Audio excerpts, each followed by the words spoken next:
Anyway, hi there. Welcome to episode 5? 6. 6? 6, yeah. I feel like the first one was pretty terrible though, so we're trying to get away from that. Yeah, probably 5 then. And this week's guest is Steve Bate, Paralympic gold, bronze medalist. There we go. Tandem. On the tandem, On yeah. the tandem, yeah. On the tandem. So we're just going to fire through the news quickly. And but there's not too much news this week. No, because the last podcast we've done was Thursday. So it's only been really 4 days. Oh, 5 days. You've tried to cheat all of your YouTube subscribers into recycling old content and presenting it as new content. You know, I just wanted to get some more views and listeners for the podcast, so I thought it would be quite a good way. So basically what he's done is he took like a 2-minute section where Owen Doull talks about his diet, and then he's posted a picture of all of like Chris Froome, who isn't in the video at all, Chris Lawless, who isn't in the video at all, and Owen Doull with their arms around each other at a Tour de Yorkshire, and then put it up saying like super secret Team Sky / Ineos diet tips. So do you know why? Because the photo I had of Doull didn't fit on my YouTube as a thumbnail. It was too big. Well, you don't know how to crop. I couldn't work it now. So the only photo I could find of Team Ineos kit was this photo. That's why I took it. And I used it a bit for clickbaiting people into clicking on the video. Sounds legit to me. Sounds like How many thumbs down have you got? Just a few. Oh, right, okay. Yeah. I remember when he first started doing the vlogs, I noticed after like maybe 5-6 episodes, I just like looked through them all and was like, there's not a single thumbs down. So it really annoyed me, didn't it? It really annoyed you. And then I was like, that's just not possible. So I tweeted it out saying, oh, it's really good. It's really good to see Phil Hines doesn't have a single thumbs down. And then they came flooding in after that. It was I like only got a few. They didn't come flooding. It was like a red bag to the bull for the trolls. It was brilliant. Excellent. Yeah. Cheers, mate. Yeah, no worries. The other news was that in the last podcast we created a slightly awkward moment where I revealed to Vicky Williamson that Kian Emadi used to have a little bit of a thing. He did, yeah. For her. How did he react to it? Because I haven't spoken to him since. He was like, at first he said, "Oh God, no," and then he was like, "Oh, that's okay." So I think it's fine. Yeah, I saw Vicky live in the Velodrome yesterday, I think, and she was laughing about it, so it was quite entertaining, really. Yeah, great content. It's all good. All good. Vicky's all over the gossip at the moment. Anyway, she's loving it. You've got a little bit of gossip going on, haven't you? That's a secret though. I can't say anything right now. Yeah. Is it that you have always wanted to come to my house? I have actually. And we should talk about the place. Strong feelings. It's a beautiful part of the world. Are we in Yorkshire? We are West Yorkshire. Yorkshire. And that was worse than my that was worse than my impression. Anyway, all we can do is scouse and swearing words, and that's it. But so we're in beautiful Yorkshire. We are indeed. Sun is shining. That's news. That is news. Yeah. Have you got any more news before we crack on to the main feature? Not really. No. Oh, right, okay, fair enough. Yeah, I've not been up to much, to be honest. Oh, you've got a back injury? I have got a back injury, That's which big is news. so. Yeah, unfortunately, yeah. So no, the guys are out in Belgium at the moment at the second round of the World Cup Series. So Adam and I are missing that, which is actually the first race we've missed when we haven't been selected. So happy days. Oh, fair. At least you're enjoying the sun all year. Well, yeah, it's a bit. I'm moving around now and much more moving more freely, I suppose. So it's nice to have a little. I think sometimes a bit of force less can be quite good. I know some people don't deal with it well at all. I think Phil and I probably deal with it quite well. We like a little bit of time off. I think some that people force thing's a sprinters thing, isn't that? Yeah. Like endurance, you're kind of not into that sort of thing. But But some people come back absolutely flying after they've had some force rest. It's interesting how the body reacts with a good. I think it might be a bit different with endurance guys. I think they start going pretty slow if they have like 5-6 days off, don't they? And I speak to Adam Duggleby about it. They're always cheers, Phil. That's very scared about it. that's made me feel great about my you've got an endurance side of the way here. You've got time to train. It's no worries. It'll all be fine. Indeed, yeah. Well, Tokyo's only just around the corner. I mean, very far away in the distance. And you're training again, so far. Yeah. But first session back today, so steady away on the fat bike. So yeah, happy days. No, fair enough. Sun shining, riding your bike. What could be bad about that? So, in the grand scheme of things, I guess your relationship, your kind of role with British cycling is quite new, I guess. So you weren't always a cyclist. Oh no. I still don't think I am, to be fair. Okay. It's a bit. I've got a not a love-hate relationship. Like I love riding my bike. It's fantastic, and obviously to make it your job and you pay for it's pretty cool. But I I guess I've been on the pro now for 5.5 years, and yeah, I think if Tokyo wasn't, kind of just under 2 years away, I'd be trying to do something else, I think. Because it's always quite a new thing with like Vicky didn't go through a regular path to get on the team. So can you talk us through how you first got involved with the team, I guess? Yeah, so I had this eye condition. I was diagnosed with that at, I think I was 35 at the time. So I was told that worst case scenario was I was going to go blind in 4 years. Lost my driver's license instantly, which was pretty shit. And my dream back then was to become a mountain guide and climb big mountains, basically. And that all went down the shitter. Oh. And it was actually a friend, Karen Darke, who's also on the team, hand cyclist. Karen, I'd been friends with Karen for years, and when I told her that I was going to go, potentially going to go blind, her reaction was, "Great, you can ride on the back of a tandem. Come ride with me in Mallorca. Life's good." And I was just kind of like, "No, you don't get it, Karen. Like, my life's over. All the adventurous stuff, all that is all gone."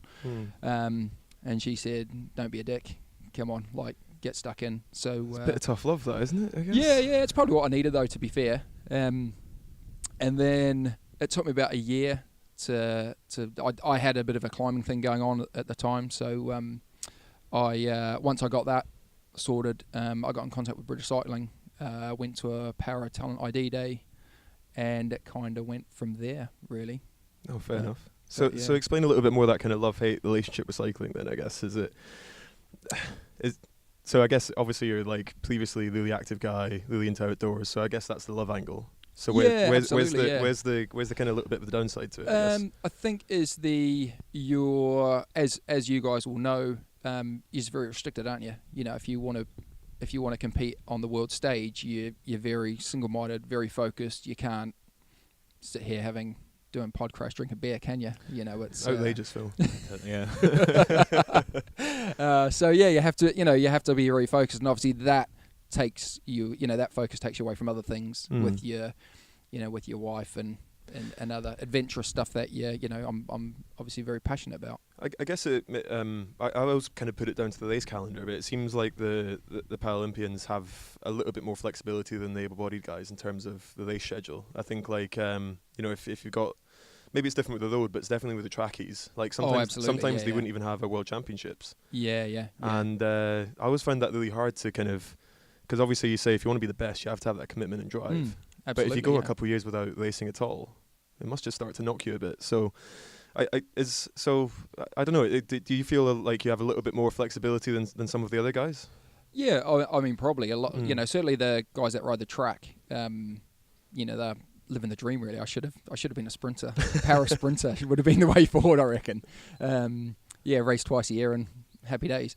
But no, with the road as well, it's kind of, it's pretty crazy. But thankfully to the plug the management of BC here, they've really got the qualifying points for Tokyo right this year. The first cycle I came into halfway through, and it was all a bit chaotic with qualifying spaces for people to go, and it was kind of a bit cutthroat, where this time I think the guys have done really well to get that worked out early on, and we're looking at a really healthy place to take a really good squad. So we can kind of pick and choose races from here on in, which obviously for your form and kind of testing yourself is ideal, instead of just being thrown into every single race to get as many points as you can. And I guess now where Adam and I are proven, we've got a track record now that we can deliver performances. So it's where the first couple of years, you're just like getting thrown at everything, and you're expected to do really well in everything to progress, and it was all pretty full on, where now we've got the luxury of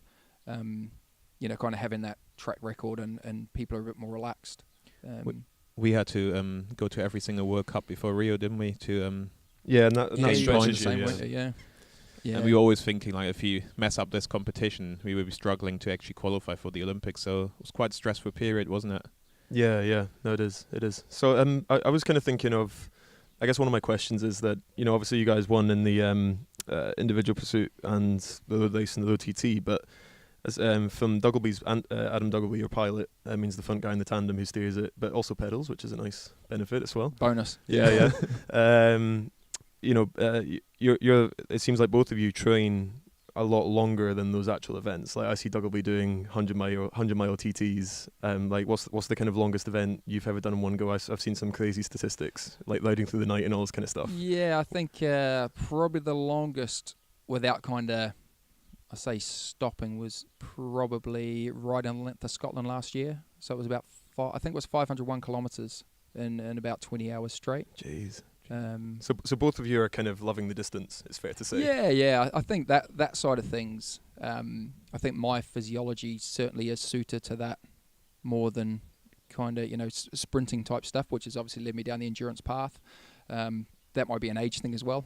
But yeah, both of us, just miles, like we both go well off having a good amount of miles under the belt and topping up with that, topping up with some pretty hard interval sessions. And I guess that leads me on to my next question, because it obviously seems to work for you guys pretty well, putting in that kind of distance. But the way that, I guess one of the comparisons is, especially with TP, not so much with IP, but with TP, it seems like some of the training those guys are doing these days is really similar to almost what the sprinters would have done a couple of years ago. Yeah. Seems to be getting like so fast and so short. It's crazy, isn't it? How's that manifesting in the para side? I think because we don't have kind of TP stuff. So yeah, but it's all, I mean, I think now where everyone's looking at in terms of pursuiting is it is a sprint event really, isn't it? You're out the gate, you're into the red, and you're hanging on. So there's a lot more gym-based stuff, high-intensive stuff. So and do you enjoy that angle, or? Yeah, the great thing about that is it's over and done with just over 4 minutes. It's not like a road race where anything can happen. You could ride out and everyone could just be steady away for the first hour.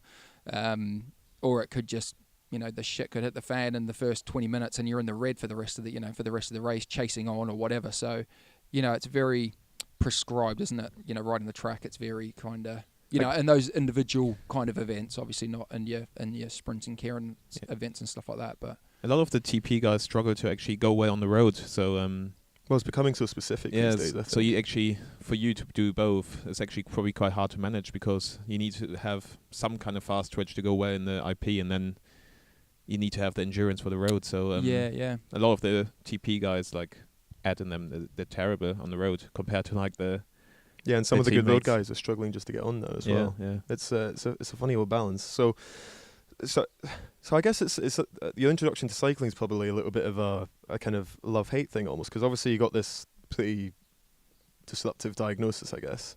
Yeah. But then on the flip side, as Karen gave you with a tough love, it opened a few doors as well. Oh, absolutely. And I think, it's one of those things when I look back and, for the first 3 to 4 months after having that diagnosis, losing my license, I was pretty miserable to be around, I think would be a fair way to explain it. But I think after that, when you start to look at the things you can do and not the things you can't do, and the doors that has opened, and that's what led me down the line of going to a games. I think just the opportunity to get to a games was like, hey, why wouldn't you want to do that? Just as a kid, I've always been interested in what I can do with my body. It's our greatest asset. We get given it, and so often people neglect what you're given. And I've always been, always wondered growing up if I had all the support and one goal, could I be the best in the world? And I thought that had passed me by. So, to be given that opportunity at 35, I jumped at the chance and took it, and turns out, I went all right. So I guess as a kid you were breaking a few bones.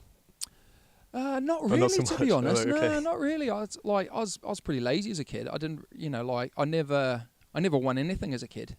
I didn't, I never played in a top sports team at school. That was all my brother. My brother went down that route, top of the class, head boy, kind of ducks of the school, top academically. What a dick. Captain of the sports team. Oh, the guy you hate. Yeah, and unfortunately happens to be my brother. And I had to follow him through school, which was even worse. But I guess looking back at it now, it's probably pretty inspirational. Even though I detested going wherever he went and stuff, it's like your brother's the cool guy, and so you kind of get carried along with that. And I guess I got cut a lot of slack because my brother was Adam Bate, and so you can just go around and dick about and do whatever you want, and no one really gives you much grief because you're Alan's brother. I think that's quite an interesting thing because like I was always shit at school sports days and like gym, and I hated PE and all this kind of stuff. But then I think that's just that thing for everyone. It's like everyone has an ability within them to do something physical, I think.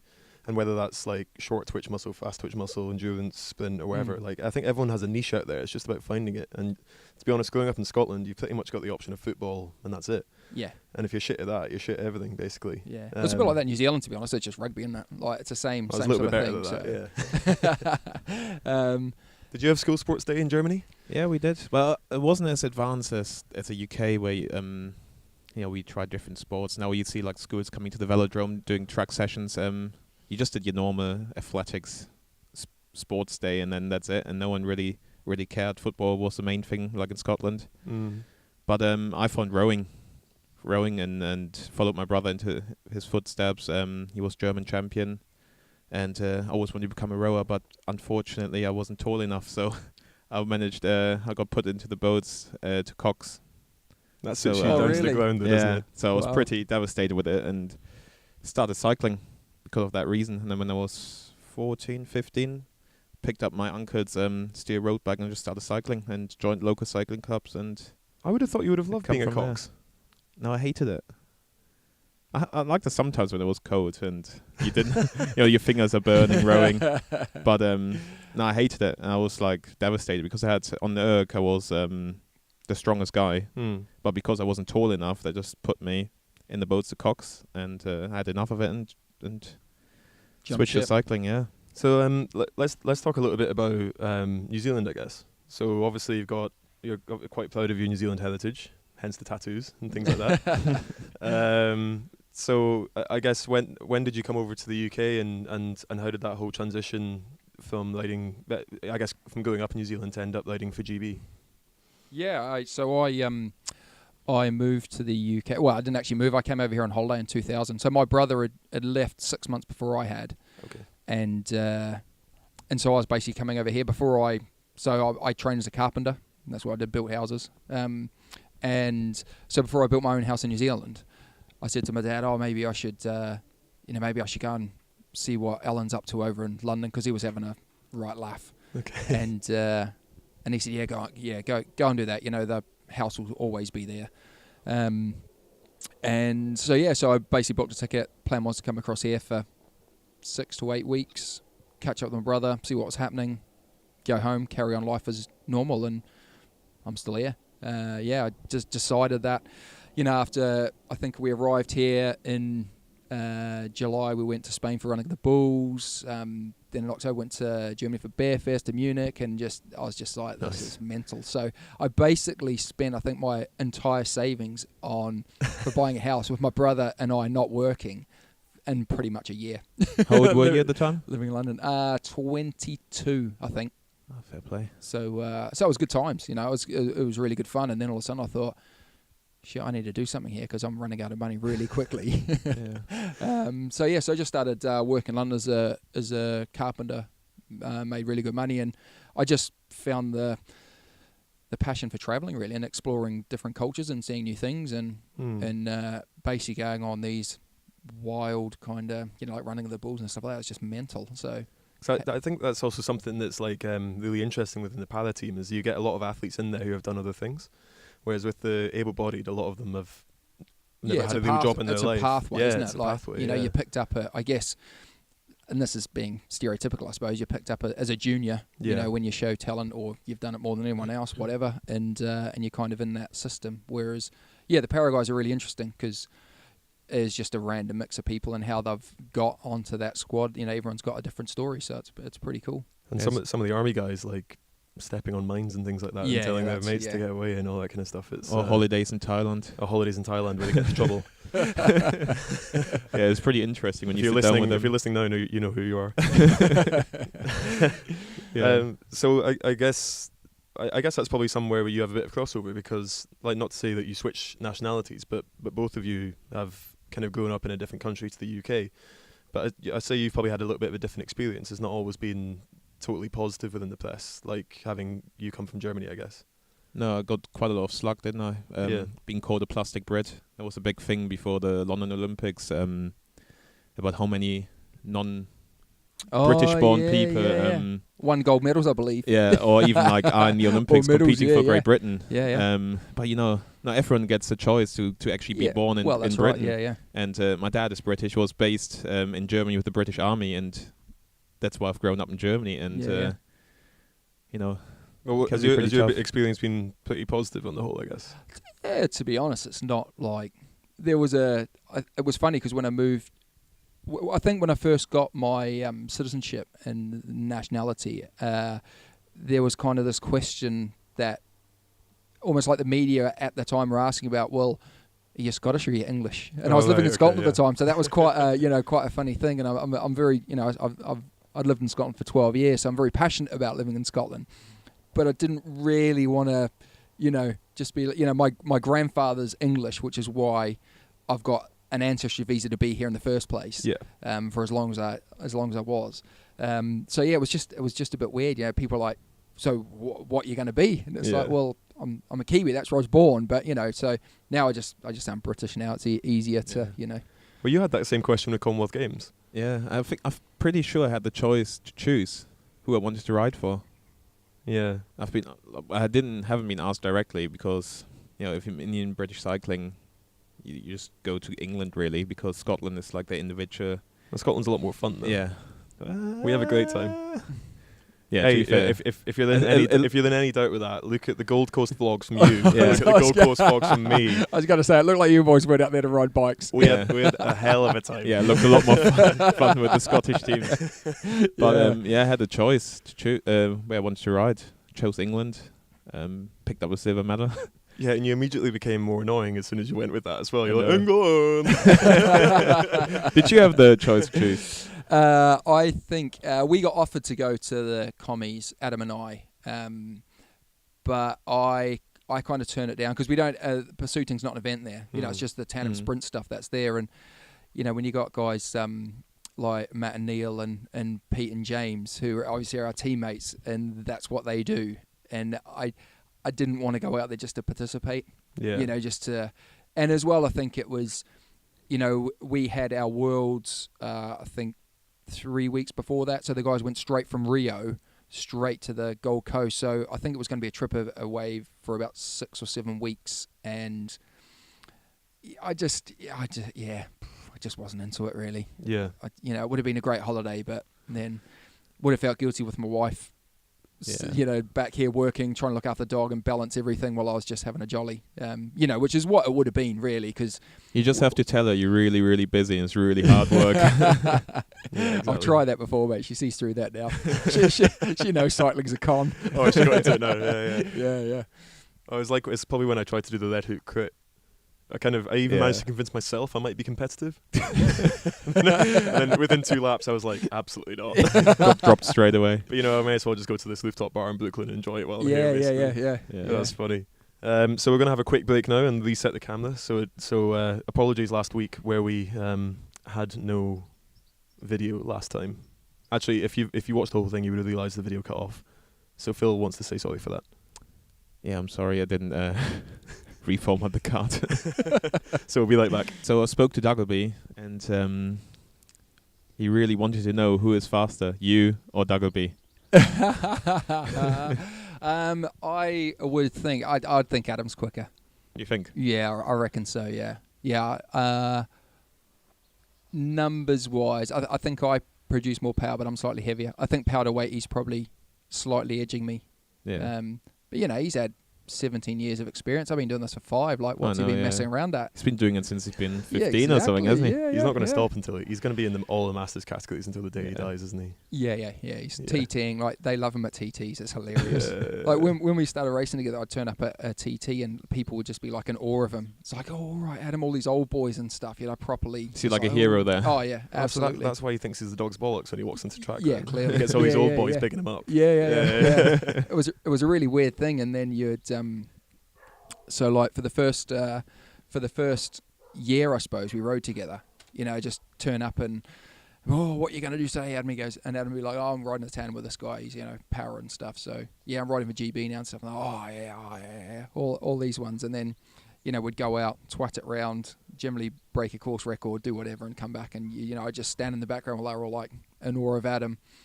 And then the funniest one actually was when we went to Wales to the Fast 25 course to get the 25 national record, which I think was held by Hutchinson and Sean Yates.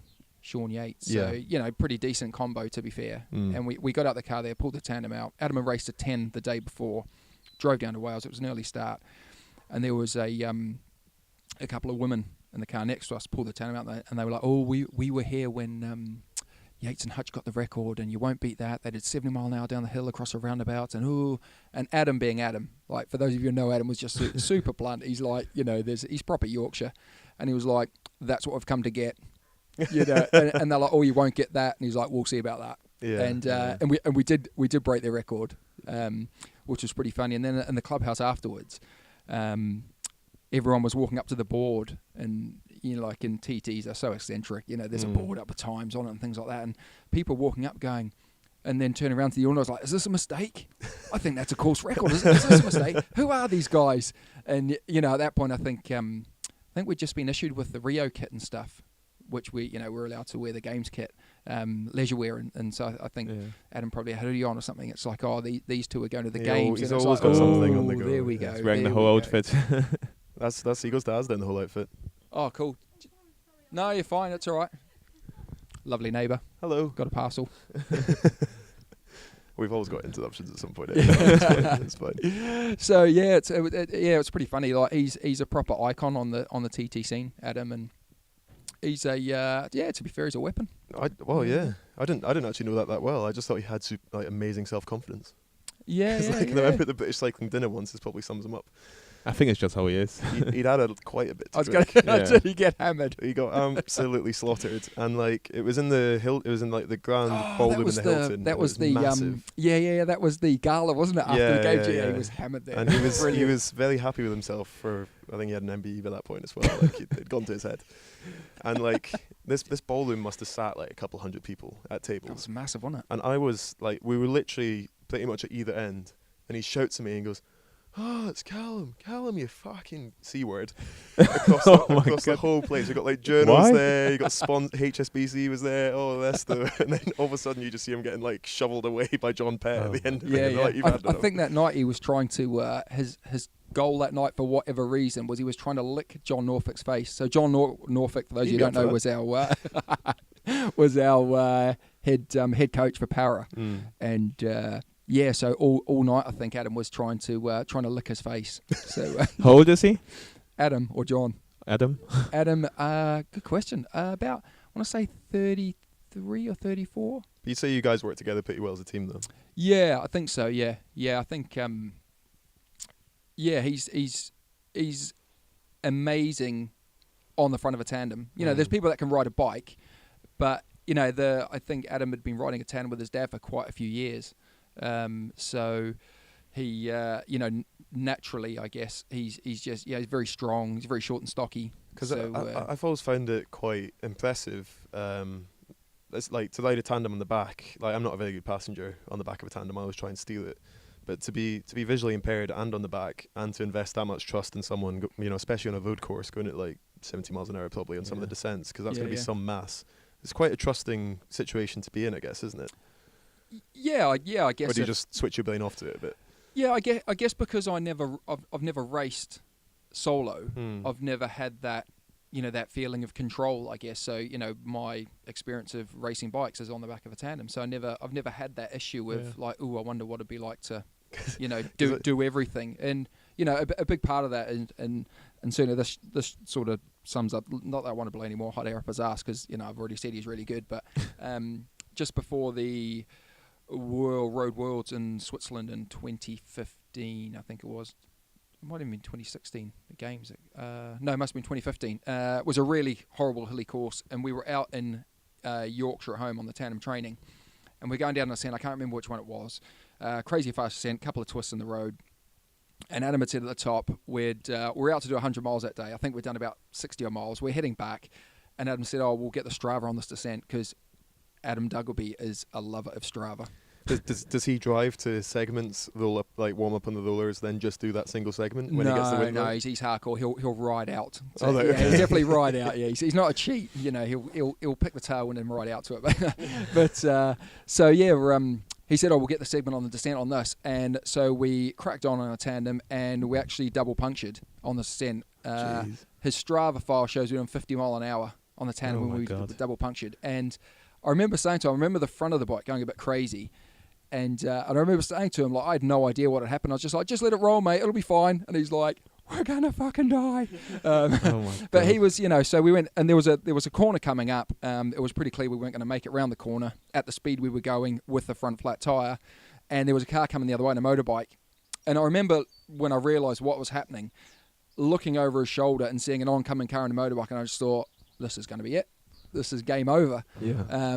Thankfully, the car was paying attention, saw what was happening, so they slowed down, so the motorbike, and we went straight across the white line, straight in front of this car, and we actually binned it when we hit the white line on the other side of the road. And randomly, we got chucked into the dirt bank, so we missed out, like, you know, sliding down the road for quite a while. Adam had slowed it down to about 25 miles an hour when we hit the deck. And he was actually he ripped his calf. It was quite bad. My knuckle got ripped open because it was under the handlebar when it hit the deck. But, it was pretty bad. We couldn't ride the bike. His dad had to come and get us because the bike was unrideable. It was wasted. So it was a bit of a fright. Fast forward 2 months and we're on the course at the Worlds, which has got the worst descent I've ever ridden on a tandem. 65, 70 miles an hour. And really fast ascent, turns in it, and Adam was flat out down it. Not a second thought, you know, and just full on. And when we got to the top of that, I was, like, when we went through it in training, we melted a front carbon wheel. The Polish girls' tandem melted a rear disc on it, so it was bad. Yeah. You know, like, not a safe course to ride on a tandem. But Adam was just, you know, really professional and, you know, just committed 100%. And, you know, careering down that hill, going around these corners tucked in behind him. I couldn't see what was coming. And I was just thinking in my head, I don't know what's worse, being on the back, not in control, or being on the front and having the responsibility, knowing that if we crash, you're going to have a guy who's 80 kilos come slamming into the back of you. So, you know, I don't know what's worse, but yeah, full credit to the guy because I think that's the funny thing, because I think when they used to do tandem racing able-bodied predominantly. There'd be like a tandem sprint world championships in I think it maybe stopped then about the early 80s or something like that.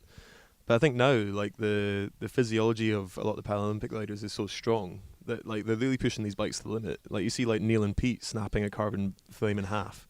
Yeah. You've seen, like, you know, like... they wiped out at the Worlds, didn't they? They slid out or something. Yeah. There's the famous one with Barney Stoley and the disintegrating wheel. Oh, that's right, yeah. That's frightening, isn't it, that? It's like, I think, like we on solo bikes push the limits enough for, like, what the materials can handle. But then when you guys get on bikes, and it's still, like, you know, you're 80k on the back, Duggleby, what, about 70k on the front, something like 85. that? 85.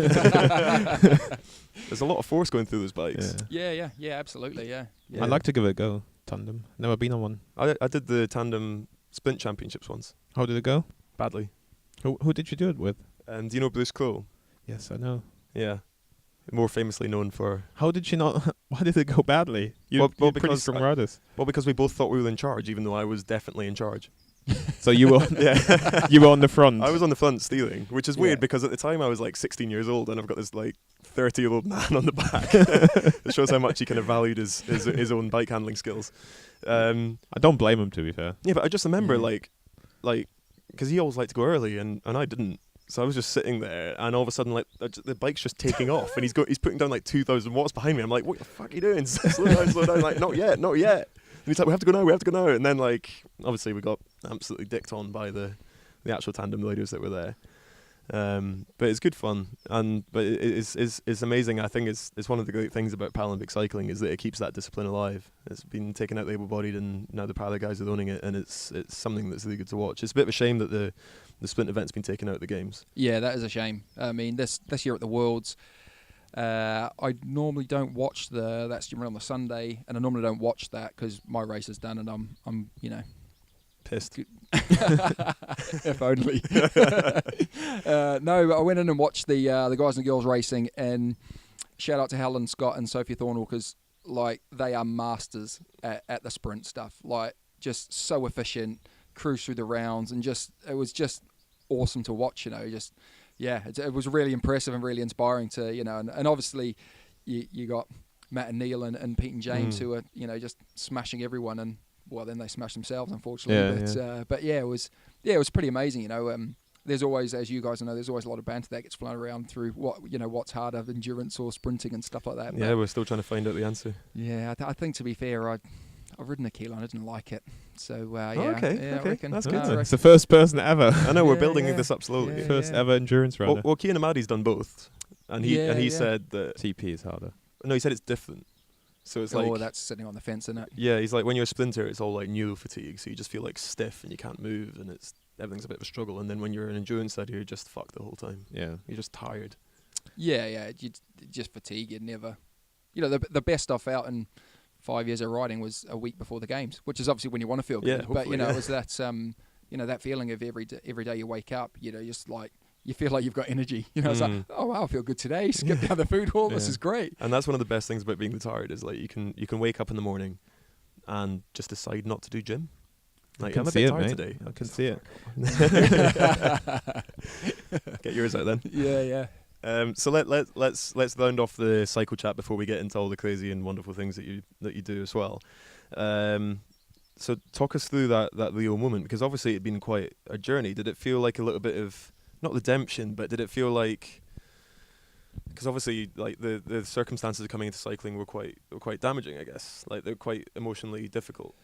Yeah, I think by that point where I'd when I got the call to come back to the to a second talent day, and that was that it was just the opportunity to, I think, to go to a games. It was worth committing to, and so I left my job. My wife left her job. We moved down here because that's, be close to the velodrome, because that was the only way it was going to work, really. So I think at that point, I had 2.5 years.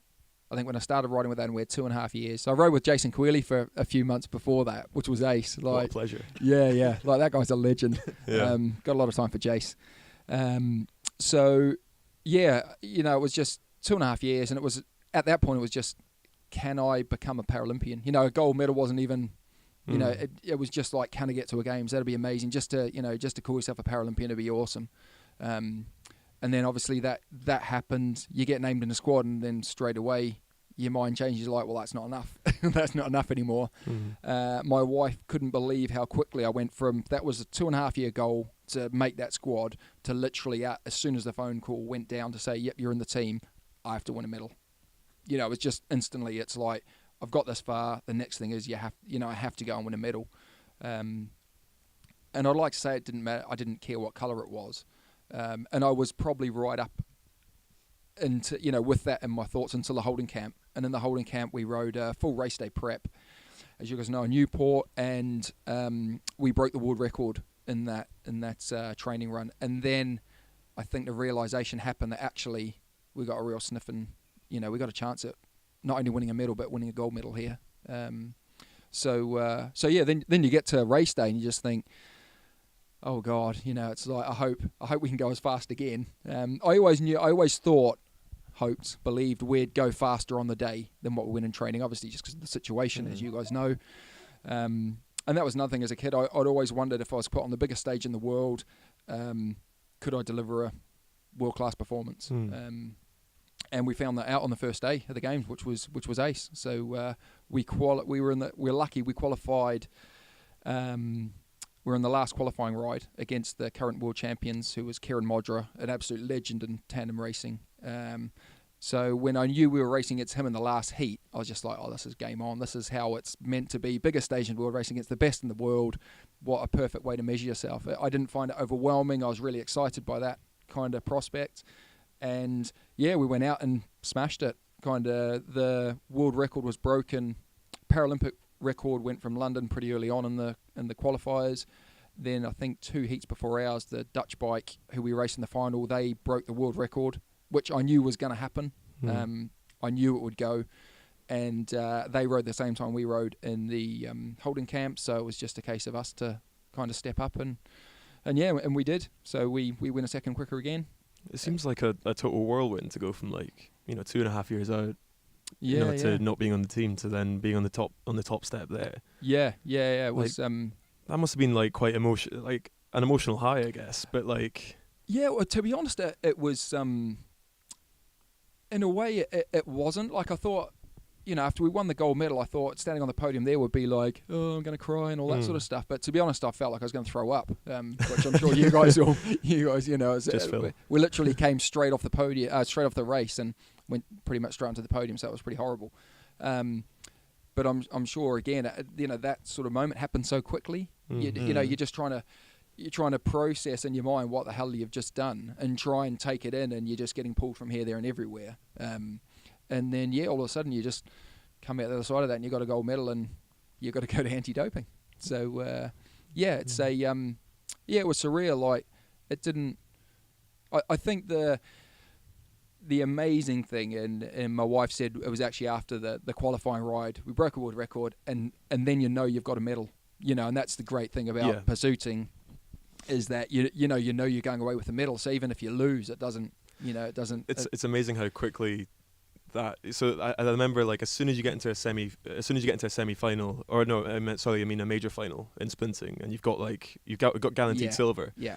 Like, as soon as you get that, you're like, oh, good, I've got guaranteed silver, and then you're like, fuck it, I want the gold. Yeah. It lasts for like 20 seconds, and then you're just straight back on it, thinking like that's not good enough. Well, mine lasted a bit longer than actually. I remember we left the velodrome and rode back to the village to get some food in between the qualifying and the final. I remember riding back thinking, I don't care, mate. I've achieved it. I remember saying to Adam, I don't care now. I've achieved everything I wanted to achieve. Really, I've come here. I've raced on the biggest stage in the world. I've beaten the best in the world. We've got a world record, and we've got a medal. So even if we win or lose, like I'm not bothered if the Dutch guys beat us tonight. And it wasn't until we were sat in those dreaded chairs before the start, when you're sat in your own thoughts. And our coach Dan Henchy, who's super super cool and relaxed and stuff, and his pre-race chat and the qualifiers was just basically, you know what to do, lads, go and do it. Simple, great, yep. Let's not get all emotional or any of that. Just you know what you're doing. Let's go and belt it out and do what you can do. And then I remember sitting in the chair for the final, and he was just going on and blah, blah, blah, blah, rabbiting. I just switched off, and he doesn't even remember what he was saying and stuff. I think he was more nervous than we were. But I remember sitting in that seat just going, you have to care. This could be the closest you ever get in your life to winning a gold medal. And you can't be just like blasé about it. Like, you have to go and, you got to back up that first ride. And we did. We just about broke our world record again. I think we're half a second off. Well, not even that. I think a few tenths off breaking that world record again. So it was. So it couldn't have gone much better, really, I guess. No, it was a dream ride, and what a start. We had 3 races to do, so it just took loads of pressure off the TT, off the road race, so we could just go into it. So I think that's where it's slightly different. Where again, probably not when you get into the mix of the racing, but if you win a gold and then you've got a couple more events coming up, you're pretty content. I think at that point a little bit until you get in there. And then it kind of switches back again into that weird mentality of... Yeah. I mean, I can remember sat before the TT, and we were sat on the balcony because that was outside the village. So we had a house... Did you have your binoculars out on the balcony? No, I didn't. No. They wouldn't help me, to be fair, anyway. No, Aileen McGlynn's got a little telescope. Has she? Yeah. Well, maybe I should borrow that off her. Nah, she wouldn't let you have it. No, probably not. Not unless there's a profit in it. I think we were sat there chatting away, and all of a sudden it's like, right, it's an hour before your start time. We're like, oh, right. Sorry, the thing we missed. You know the point of having binoculars on the balcony in the Olympic Village. I can kind of work that one out. Yeah. Okay, yeah. It wasn't just a suggestion for visually impaired people. Yeah, I got that. Okay, fine. Just to clear that up for the listeners then. Yeah. We just like kind of strolled down to the to the start place and warmed up, and it was literally like we're riding a Club 10, and rolled off the start ramp, and that was pretty horrible, to be fair. Like, we rode terribly, but we were the best of the terrible riders on that day, which is funny, because it was the complete polar opposite of the pursuit, which couldn't have been any more. Like, we nailed our splits, we were bang on, we did exactly what we were going to do pretty much in both rides. It couldn't have gone any better, like you said, and then went to the time trial, and it was just such a nightmare. And the last 3 or 4 miles, Adam was dying, we're into a headwind, and it was just like 35 or something degrees. It was just grim. You just think, I just want to get off this. And how long was the time trial? I can't even remember off the top of my head. 30 30k, 35k, 27k. I don't know. Yeah. It's the walk in the park for these boys doing Far- the far 24-hour enough. loads. Yeah, yeah. Well, yeah, in theory it is. Yeah, like I'm sure the shorter the event, the harder it gets, isn't it? Yeah. You know. Well, That's, I'm a bit biased to that, but yeah. But I think that, honestly that's reality. Like even Adam will say that about us. You know, about 100-mile TTs and stuff. You roll off the start line. It's all, you know, you're just kind of cruising. Yeah, no, I guess. Do you know like what kind of average power you hit in your 30k TTs or? Yeah. So I probably at a guess hold around 375, 380 watts for probably about, I don't know. How long would that be? About 35 minutes or something like that? Yeah. Oh, fair enough. At a guess. Yeah. And if any of my competitors are listening, it's 450 minutes. Keep training, boys. Yeah. Okay, cool. So let's, as everyone knows, this podcast isn't particularly focused on the cycling, so we'll wind that up and move on to the more exciting projects you got on the go, because you're a guy with a few more strings to your bow than just riding a bike. That's just age, mate. Is it? Yeah. When you boys get to 42, you'll have a few more strings as well. Bloody hell, no. But yeah, so I guess we're kind of quite keen to know what your next project is. Like you've can you talk us through a few of the ones you've done in the past, like whether riding the length of Scotland in one day sounds pretty intense to start with. Yeah, on 2 months off, that was last year. So Road Worlds were earlier than scheduled. Well, earlier than the normal scheduling. So I think our race season was done by kind of the end of August, and we weren't back on the track until kind of November time. So I saw that as a great opportunity to exploit being an athlete and not doing an awful lot. Because I remember seeing that on Twitter, and I was just going like, "What are you doing? Like, just go to the beach, just have a little time off." You know, freezing cold, yeah. Because I think that's the thing. I think maybe that's why Phil and I are both sprinters, and you're into the ultra endurance. Is just that I like what pushes you to do something like that, to do the like riding through the night, cold, wet. Your gooches in pieces. Wonder myself sometimes. No, I think for that was always going to be a bit of a tester to a much bigger kind of picture, bigger challenge. So it was just a bit of dipping your toes in the water to see, you know, riding. Could I ride for that long, and what would my body do? What would it feel like? You know, it's a curiosity thing a little bit. Yeah. It's you know, it's like you guys, when you want to do something, you want to do it well and you want to be successful at it. And obviously you don't just jump on a bike and go and ride a sub-minute kilo. It doesn't work like that, you know. And doing these ultra long distance things is exactly the same. It's, you know, you need to kind of map it out and have a bit of a plan and you know, to dabble when the media's not looking. Because this is the thing, everyone, you know, The Guardian once wrote about me. It's on my website, actually, because I find it quite entertaining. Is one thing you need to know about Bate is whatever he puts his mind to, he makes a success of it. And that's, like, couldn't be any further from the truth at all. You know, it's just generally the things the media show up to, I go pretty well at. Because I've failed so many times. I've failed so many times in the past. I've worked out how to actually succeed at it. And then, you know, like, you kind of make a success of it. So... yeah, it's a case of having a bit of a plan, and you know, this bigger thing that I'm working on is after Tokyo, so it's a long way. Well, I say a long way away. It's not that far away. It comes quick. Yeah. So yeah, it's a case of having a bit of a dabble, seeing what happens, maybe making some improvements, and to be honest, most of the stuff is making your body bulletproof. You know, which is, you sprinters know all about that in the gym and all the stuff you do there. So it's a case of making sure that your body's not going to give up on you, really. So yeah, go and ride through the night, see what happens. You know, and that could be, you know, I remember getting to about 5:30 in the morning through Balmoral in Scotland, lashing rain, freezing cold, and I started to kind of feel pretty sleepy, and you know, I literally thought, oh, is this it? Is this all I've got in me? How pathetic, you know. I've been on my bike for not even 12 hours or something, and I'm already you know, already getting into a state, and I just realised actually I had way too many clothes on. I was getting too warm, and stopped and took a load of layers off, so I was starting to get a bit chilly again, and then I was wide awake again. You must have been eating like all day, pretty much, like all the time. Not loads really.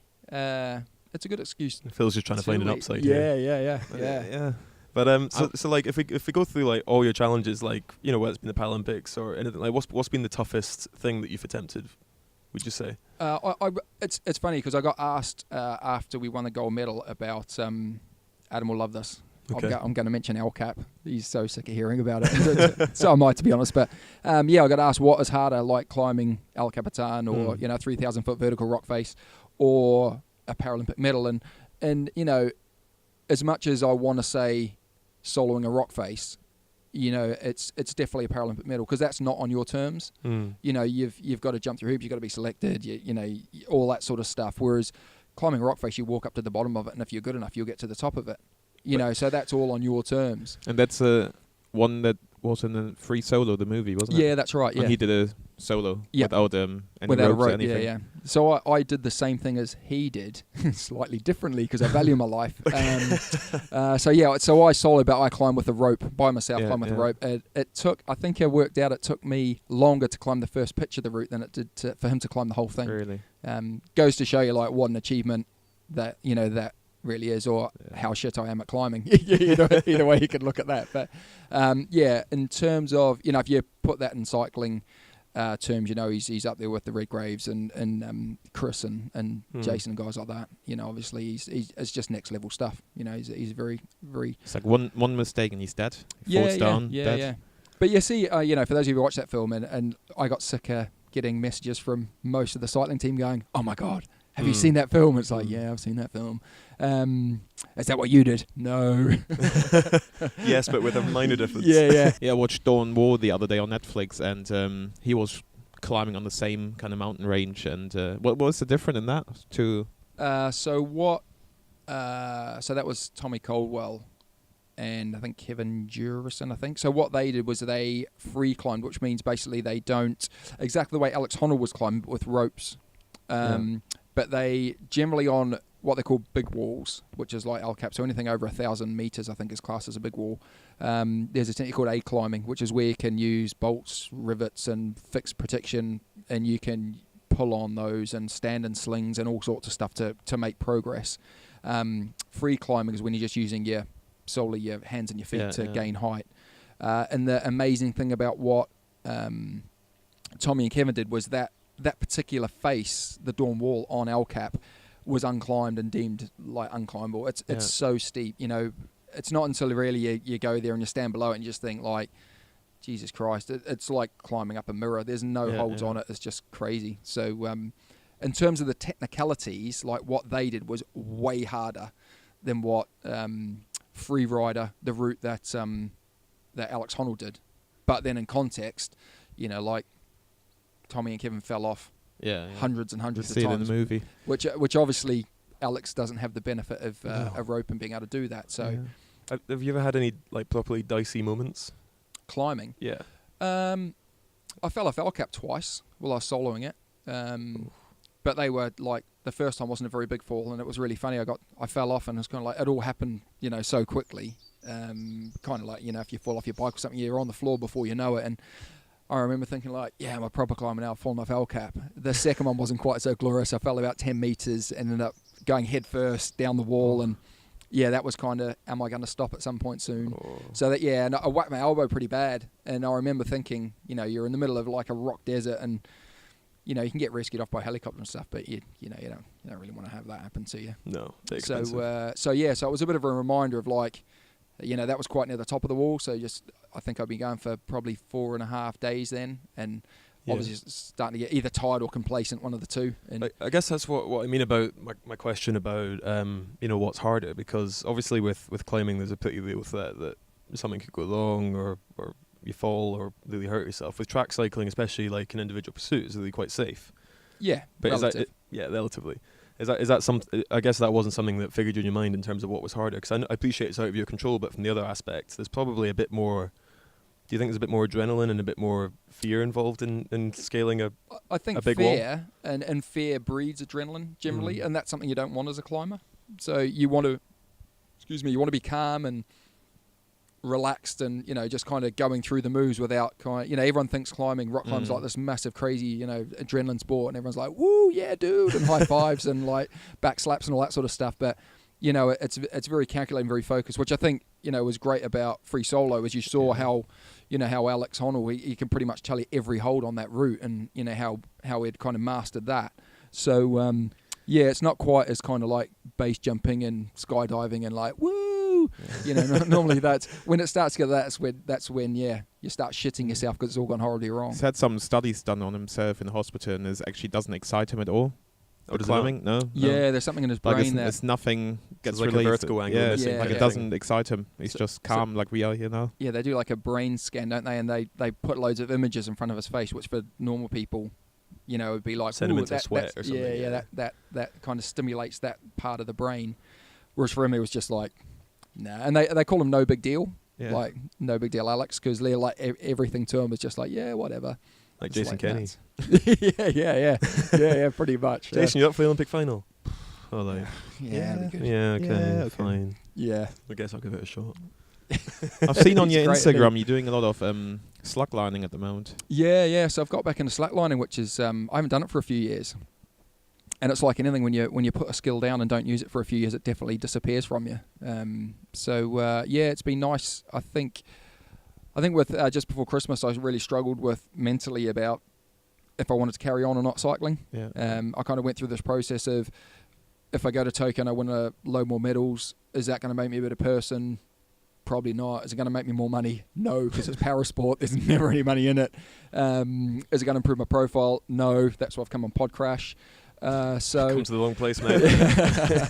So yeah, I started to wonder why I was putting myself through what we do every day, so I just wanted to do something that kind of was put my bike down, take myself completely away from riding and stuff, and yeah, it's worked really well. I can't start climbing again because my mentality is I'm a bit freakish when it comes to climbing. So especially on days like today, I wouldn't be riding my bike. I'd be dangling off a rock face somewhere because that's where I want to be.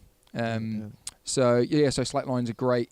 You know, it doesn't take very long to set up. So I just disappear in the woods over the back of my house and can kind of lose myself for 2 hours. Disappear into the woods over the back of my house. Sounds well dodgy with a long line.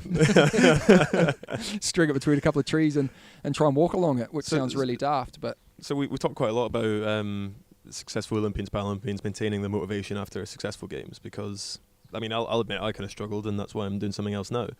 Was it really just as simple as mixing it up a bit with slacklining, or was there something else that's kept you going and kept pushing? Because it's not easy to push through, because I'm faced with the same questions all the time. It's like I could go again, but like what does that mean to me? Yeah. And I think for me and Caroline, my wife, it was always like, you know, it started as a 2.5 year project to get to the games, great, and then after that was just going to be like done, good. And then, you know, it's like the year afters can be pretty relaxed. Adam and I chose to, we had a year off the track or season off the track, and then chose to go back out on the road. We hadn't won a world title, which is kind of ironic. 2 Paralympic titles and stuff, and no world title. So that was always something that I wanted to achieve. Try being double Olympic medalist and no world title. No, welcome to my world. Oh man, sorry to bring that up. And then I think we went to South Africa in 2017, and we lost the time trial there on a course we won it in 2015, and that was through a mechanical. So our chain came off, snapped to the chain ring. We lost about 25 seconds, literally, as we rolled off the start ramp. And this is quite funny. Adam turned around and said, "Is there any point in carrying on?" And all I heard was "carrying on." So I was like, "Yeah, carry on." So we both got to started pedaling again, and we lost by 3 seconds. Oh.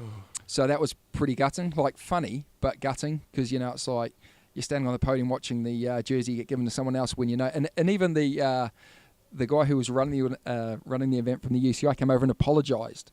You know, the great thing was everyone knew, the guys we raced against, everyone knew, you know, because the 2 guys we're on the podium with went off behind us. So they saw what happened, and they knew how long we were waiting, you know, trying to get the bike sorted for, and then what the margin was we lost. So they all knew.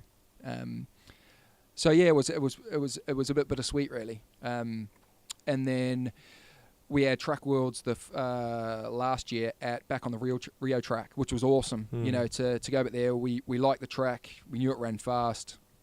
It's an amazing city as well. It's bonkers. Yeah. We actually got to see some of it this time because we didn't see any of it last time because we raced the first and the last at the game, so there was no free time. So that was a real shame. But this time I thought you were going to blame it on overhydration after your event or something. No.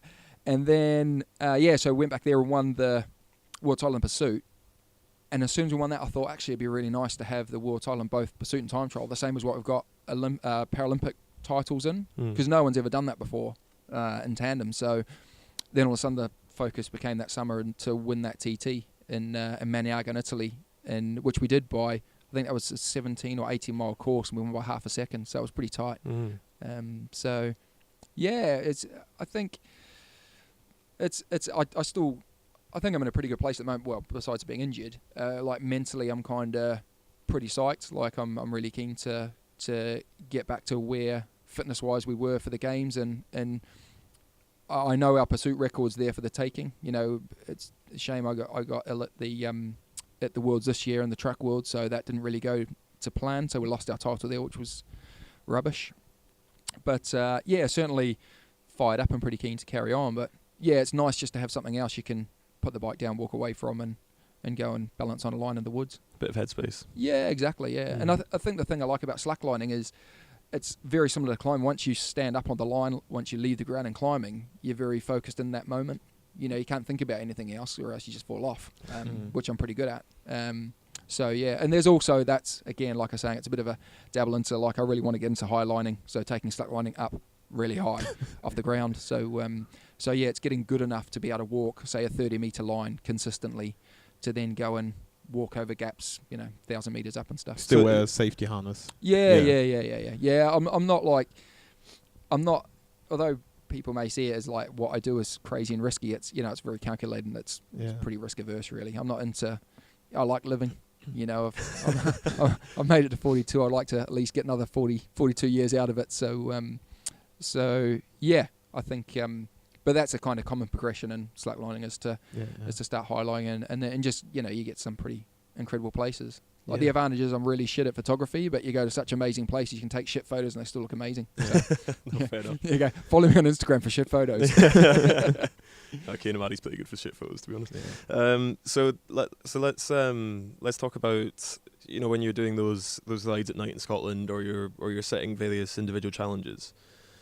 I guess that's my question. So with Duggleby, obviously, he does the bike control and all that kind of stuff. But when you're riding solo, that must come with a real set of challenges. I remember when we pulled up here, you said, "I don't live in the city," because that would be suicidal, basically. Yeah. So I'm pretty fortunate. So I guess to give people an idea listening, my eyesight is, I kind of have the easiest way to describe it's tunnel vision. So it's actually the best way to describe it is if you watch the beginning of a Bond film, and where you always seen the barrel of the gun and Bond walks past and then shoots the gun and blood runs down. Yeah, that's basically what my vision's like. So I can see two dots with what most people would normally see as a full field of vision. I have no peripheral vision. But what I can see, I can still see really well. So anything I look at, I can see really well, but it takes me a while to focus on. So I'm still very fortunate where I can ride a solo at the moment, can ride a bike on my own. My eyesight's deteriorating, so it is getting worse. I probably will go blind because there's no cure for what I have. And that is kind of, I think for me as well, when I got diagnosed, that was, once I got my head around it, that was the missing piece of the puzzle. I needed to really think, fuck, it's like, I can't talk about doing these things and, climbing El Cap, trying to go to games, trying to, high line, all these things now become, it's like we're all on a stopwatch, but for certain things, mine seems like it's ticking a bit quicker just because I might not be able to do them because I won't be able to see. So did that gain a kind of new perspective, as in, obviously I'm quite an adventurous guy and I want to do a whole bunch of things, so let's get to it. Yeah, exactly. And I think earlier when we were sort of saying about the bittersweet thing about cycling is that, there's all these things I want to do, but when I'm cycling, I still want to be committed to that and be the best in the world at that. So that's the kind of bittersweet part, if that makes sense. Like I really want to do other things, but I know the sport's so competitive, it's growing, it's getting, I don't think if we took a year out in 2017, we would have ever got back to the level we were at, just because the progression in the sport is happening so quick with parasport. So it's, which is awesome. There's more and more bikes, and, I think they've got a field of 27 or 30 tandems this week in Belgium, which is the same as what it was for the games, which, happens once in a lifetime, really. So it's great to see that happening, but, you have to be committed and you have to stay doing it. And, I can get away with slacklining because that's can be a quick hit and I can be back and, and it's not too stressful. Whereas, you can't just go and ride 300 miles and slot that into your training and it'll be fine. I said that. So I've just come back from riding from Lisbon to Malaga over 7 days. So it was about 700 miles over 7 days. Oh yeah, I remember that. Yeah. I used it as a bit of a training camp. A lot of the guys after the track worlds went to Mallorca,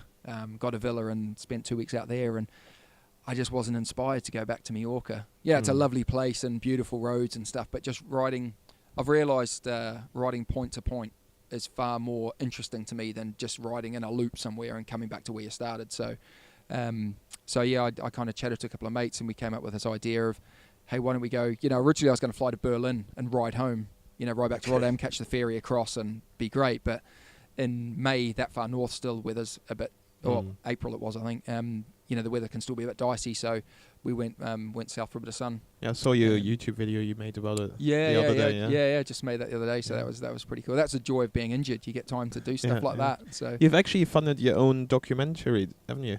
Yeah, that's right. Yeah. You want to talk to us about it? Yeah. So or plug it, whatever you plug want. Plug it. Yeah. Yeah. So a couple of years back, a guy named Chris Prescott of Dark Sky Media he's a climber, does lots of climbing films, worked with some of the best climbers in the world. Heard about my story on climbing El Cap and thought, hey, this would be an interesting story. So he got in contact about 3 months before the games. Said, hey, let's make a climbing film. And I'm like, I'm kind of busy, dude. Sorry. And we kept in touch. And then it was always trying to, instead of recreating, going back and soloing El Cap, it was always a case of trying to find something else that we could do to tell a story around effectively. And then I came up with this idea of, so I'm right into fat biking for those of you who know me. So yeah, it was a Arctic race basically at the top of Finland in the Arctic Circle, the self-supported bike race. I was like, oh yeah, I'm thinking about going and doing this race. Do you want to come and film that? And he's like, yeah, that sounds good. And he's like, where are we going to get the money from? I'm like, I don't know. You're the film guy. I ride bikes. Filmmakers always do that. They get you lured into an idea, and then just when it's about to go, they're like, oh yeah, but we need some money. Yeah, genius. You want to help us? Yeah. Can you pay our wages? Yeah, that's basically what it comes down to. Yeah, if you're listening, Chris, you know that's true. So we did a Kickstarter basically because we had no clue, and that was really badly organised, and we were terrible at that. Always have a plan when you go into doing these things. We didn't. But yeah, we got some money, which was great. So that was pretty amazing. And yeah, so Chris came out, filmed that event. He also had a bit of a DOS and came to Rio and filmed our track worlds. And then he's put together this film basically. He's also filmed my feet getting tattooed, which is pretty weird. So yeah, he put together a bit of a 35 minutes, I think, a documentary basically on my life story and what's going on really, and it's all a bit dull. And you can buy it online right now? Yeah, you can get online, I think, from, I want to say realhouse.com. If you go on the Dark Sky Media website, I'm sure you'll find a link. Or actually go on my website and you'll find a link. That's how self-promoting I am. Yeah. So I think stevebatembe.com. There we go. Perfect. You'll get a link in a flash-up box there, and I think it's about £3 to watch. Easy as, mate. So, yeah, you did a bit of time in New Zealand, didn't you? I have, yeah. Well, I kind of did the same as you with my brother, I guess. So went out there and was going to go and help him settle down, but we just ended up going on a tour around New Zealand, getting pissed basically. Beautiful country, beautiful. Great. Yeah. Yeah. I mean, I know we're going way off topic here, but why do New Zealand houses not have central heating? Don't need it. No, they do. Maybe in the South Island. No, it's they desperately need it. People have gas heaters and stuff like that, don't they? Or now I think they've got these things called heat pumps, on the wall type thing, but they don't have radiators. They just pride themselves on being hard, and if you've got central heating, you're a bit of a wuss, and it's really fancy. Well, they do lots of underfloor heating now, don't they? I think. Oh, I don't know. Yeah. That put me off. Yeah, you're not a fan. Sorry, mate. I'd like to apologise for the whole of New Zealand. Thank you. They're really upset. What are they teaching you guys at carpentry school? Honestly. Yeah. Not how to put plumbing in. Anyway. Just space for a heater would be fine. Yeah, exactly. Yeah. So let's finish. Obviously, people might not know this, but you've got some pretty massive body tattoos all over you. Only you know that, mate. I know that. Do you know that? Yeah. Have you seen it? I've seen them here right now. Yeah. I mean, usually I don't ask people about tattoos if they just got a sleeve, but mate, you've got quite a lot of coverage now. It's quite extensive. Pretty committed, yeah. Yeah. What was the purpose behind going flat out for that kind of thing? I think because So we're talking like entire thigh, both thighs. It's basically from my just below my knees, like the main tattoo I've got, the Cook Island pear is what it's called, like tribal shorts. So it basically goes from below my knees to halfway up my back, pretty much, right over my butt and round the front. So yeah, it's a pretty big bit of work. I think it took about 85 hours in total. Jeez. Not in one time. I think I was working in the outdoors at that time, so I was doing a lot of surfing and stuff, so you can't go in the water after you've been tattooed, so summers were kind of written off, really, because of work. Funny how work gets in the way of everything, doesn't it? What a pain. And then, so yeah, it was winters, basically, so I was kind of doing 5 to 7 hour sessions of getting tattooed kind of every few months when I could afford it, and yeah, I've got a nice bit of artwork to show for it, so yeah, I think it was the, I think if you don't have a tattoo, and you want a tattoo, the biggest thing, like Kai White's good for this at the moment because he's getting a tattoo on his arm. Okay. And so I was that his first? Oh. Yeah. So I gave him a bit of fatherly advice. He didn't want it, but I gave it to him anyway. And he was going in to book it, and I said to him, ask the guy or girl if they've been tattooing for at least 10 years. And he said, why do I want to ask that? And I said, because if they haven't been tattooing for 10 years, you don't want to get tattooed by them. You know, it's like, mate, this is going to be on your skin for the rest of your life. It's like going to barber's college, isn't it? Yeah, exactly. It might be free, but you don't really want it. Yeah, exactly. Yeah. Tattoo's a bit more permanent than a haircut, isn't it? But I can understand you get ribbed for haircuts too. And he said, I'm not, he probably doesn't want me to say this, but he goes, I'm a bit worried it's going to be too painful. And it's like, you're a BMXer, mate. You know, you smash yourself to pieces, you'll be absolutely fine. So, it's like the first 10 minutes of it's probably a bit uncomfortable, and it's just like anything else, like lactic acid in your legs. You just get used to that pain and you deal with it and stuff. But I think once you get a few tattoos, and certainly when you get tattooed in parts of your body where you think that's going to be horrific, and you get through it, it kind of opens the floodgates to just thinking, well, I could get anything anywhere. You know, and that's kind of, and again, I want to go through the process of getting something massive where you put out of your comfort zone.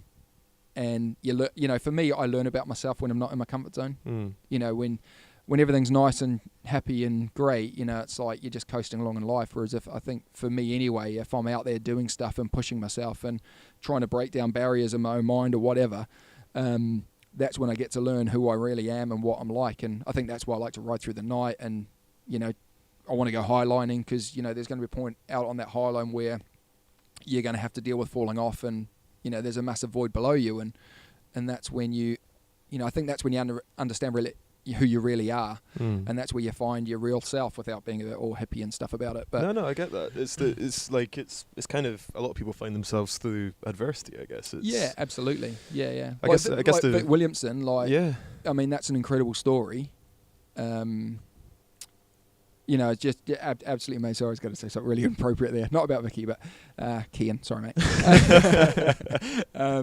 But yeah, I think that was the thing I was thinking about with my legs. Is obviously when you're getting tattooed, it's slightly uncomfortable, and you know, to get tattooed for 7 hours non-stop, that's pretty mental. But it was a case of like, how am I going to respond to this? And am I going to be able to cope with it?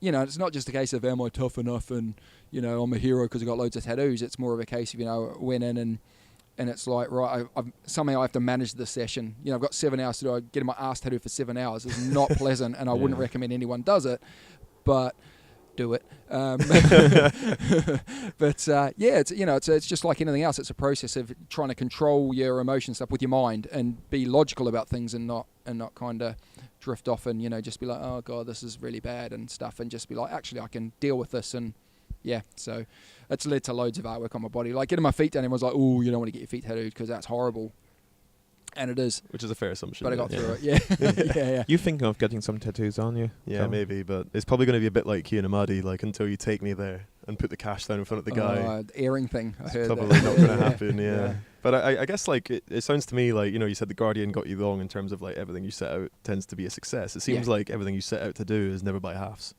Yeah, I'm pretty committed, I think. I think if good friends, close friends who knew me would say I'm very single-minded, which and I think that's right. That's why I can't climb while I'm riding a bike and stuff, because I think it will just, you know, just take over. I have to be fully focused, fully committed on one thing, because I know that's how I get the best out of myself, and I can do the best in whatever I'm doing, you know, be fully committed to that. So yeah, it's kind of, don't enjoy life, but don't, if you want to achieve something, don't spread yourself too thin.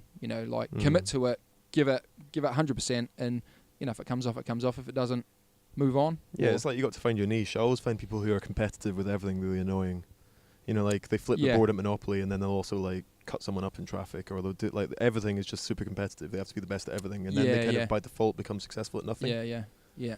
You have to, if you're going to be really good at something, people don't just happen by chance, apart from Phil. You have to be really committed. You have to be like super, super committed. So I think that's a pretty good note to end on, unless you have any further. But can you tell us any more about this secret project after Tokyo, or is this under wraps for now? No. So basically, Mr. Mark Beaumont, who I'm sure lots of you know, endurance cyclist, around the world record holder, has a record from Cairo to Cape Town. He wrote a book and broke the record from. He called it Africa Solo, I think. So he rode from Cairo to Cape Town, so just over 10,000 kilometres, and he did it in 41 days. And I'd like to go and give that a bash. So yeah, after Tokyo, that's kind of my next kind of bike project. I think after Tokyo, potentially the road side of things, I may kind of put on the back burner for a bit and maybe just focus on the track, which would give me a bit of time in summer to go and do other things. Maybe try that for a bit. Hopefully no one from BC's listening. Yeah. They haven't got this far. Yeah. They just listen for the controversial bit where I say I haven't given my bike back at the beginning, and that's it. It's been stolen. It's been stolen. Yeah. But I went and lied yesterday. But apart from that, it's been stolen again. Yeah, absolutely. That's fine. Yeah. Damn bike. Yeah. You should get a lock. I know. Yeah. So that's going to be a bit of a project, but I've never done anything on the scale before, so I was just trying to launch that and sponsorship and all that sort of jazz. So there's, which is great because there's lots of new skills that I need to learn in terms of managing that and how that's going to work. And and other than that, I'd love to write a book. That would be the next thing. Okay, cool. If I'm honest, I'm like not very intelligent.